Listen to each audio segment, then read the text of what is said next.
Ndongeye ndabasuhuje inshuti z'akadasohoka za Ku Nkombe TV. Amahoro y'Imana akomeze abane namwe. Mbahaye ikaze rero.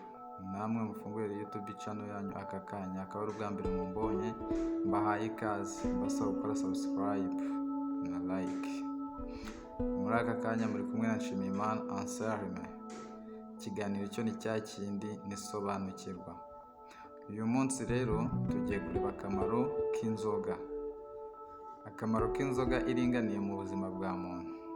Ni kenshi na kenshi bagiye batwigisha ibibi by'inzoga, ariko bakiyibagiza n'ibyiza by'inzoga. Muri aka kanya tugiye kureba ibyiza by'inzoga. Nk'abatindiye rero, reka nze dutangire. Sobanukirwa n'akamaro k'inzoga utajya ubwirwa mu buzima bwa muntu. Dusanzwe tuzi ko inzoga igira ingaruka mbi ku buzima bwa muntu.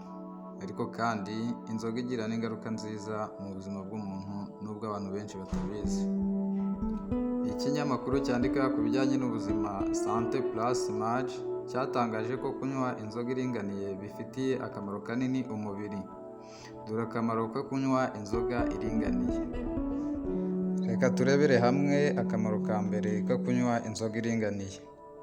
Alcohol iboneka mu nzoga ituma umubiri ukora cholesterol nziza, kandi kunywa inzoga iringaniye bigabanya ibyago byo kurwara umutima. Tukiri aha ariko ntibivuze ko umuntu wese utanywa inzoga arwara umutima, kuko cholesterol iboneka mu bwoko bumwe na bumwe bw'ibiribwa, ariko ku rugero ruto cyane. Ibi bivuze ko umuntu unywa inzoga ariho haboneka cholesterol ku rugero runini. Kunywa inzoga uri kurya cyangwa se umaze kurya byongerera umubiri ubudahangarwa, bityo bigafasha umuntu kuramba. Ubushakashatsi bwagaragaje ko umubare munini w'abantu banywa inzoga baramba, babaho igihe kinini ugereranyije n'abantu batazinywa. Bityo bikaba ari bimwe mu bituma abantu benshi batayireka, kuko baba biyumvamo ko bakomeye mu mubiri wabo. Ikindi nakwibutsa kandi ni ugukora subscribe wowe utarayikora, ndetse ntibibagirwe like na comment. YouTube channel yo ni yayindi ni Ku Nkombe TV. Nongeye uri kubagezaho iki kiganiro sobanukirwa, Nshimiyimana Anselme. Reka turebere hamwe akamaro ka gatatu ko kunywa inzoga iringaniye.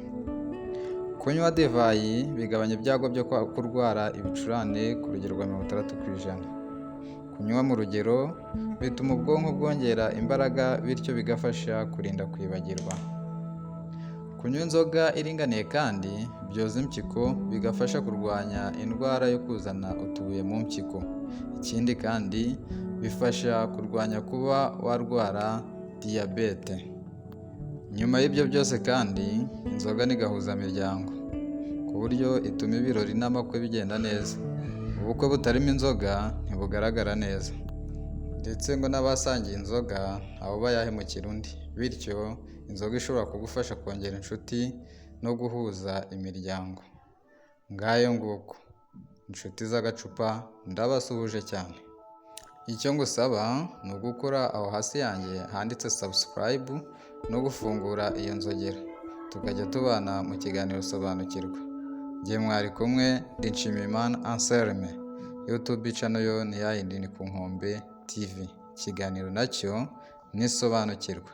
Murakoze cyane, ndabakunda. Shalom shalom.